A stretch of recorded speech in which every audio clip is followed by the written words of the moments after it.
Hello, I'm Paige Hodder. I am a senior studying English and history with a minor through the program in the environment, and I am the fall 2022 editor-in-chief of the Michigan Daily. I am the presumably first out lesbian editor-in-chief, exactly 50 years after the first female editor-in-chief. I consider myself a journalist. I mean, I'm a full-time student still, but like in the working world, I am a journalist. I think sometimes people can be dismissive of student papers, but we are we're not just a student newspaper. Like, we serve the University of Michigan, but we also serve the city of Ann Arbor and to some extent Washtenaw County. So we are professional journalists, and we purport ourselves in that manner.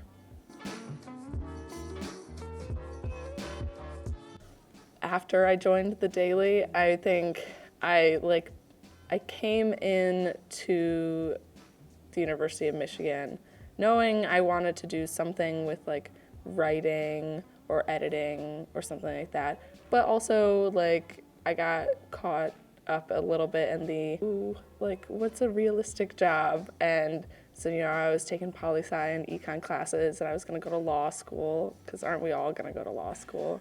And then I joined the Daily the fall of my sophomore year because it was COVID and I needed friends and I needed something to do, and I legitimately I wanted a club that was going to force me to write. I knew the Daily would do that, so I joined News because News didn't have an application, so all I had to do was be stubborn and I would get on, and I did, and I loved it. And it was more fulfilling and more exciting and more challenging than I had ever thought it would be. And it wasn't long before I completely changed my view of my future. I mean, I don't think she would believe me, but I would tell that girl to hang on to it, and that this is going to be a bigger part of your life than you'll ever realize. I want the Daily to be a place that everyone is excited to come and work, and so that I want the Daily to be a safe place for people of all identities. I want the Daily to be a sustainable place where people, don't feel drained or burnt out, or, I want the Daily to be a place where you can come work and that's not gonna financially drain you. I want everyone who comes to the Daily to get out of it what they need from it.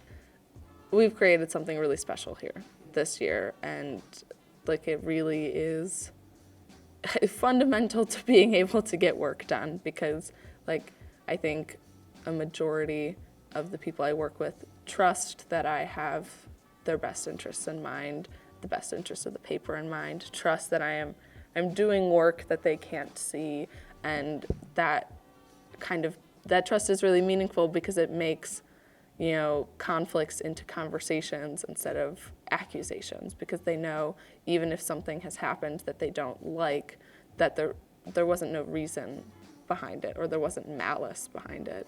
And so we can kind of start at that place of friendship, but also just mutual respect, and move forward understanding that we're all trying to do the best that we can. I mean, I do a lot of work. I'm not going to discredit myself. I also couldn't do it without everyone else here. I mean, this is, it takes a village. We're like a whole village over here, and, I couldn't do it without the support or, the hard work of my peers, but also, every staffer who constantly inspires me and, astounds me with their talent. So I would just say that I'm, eternally grateful for everyone who has made everything we do here possible and who has supported me along the way. That's it. Oh, yay! I hope I sounded good.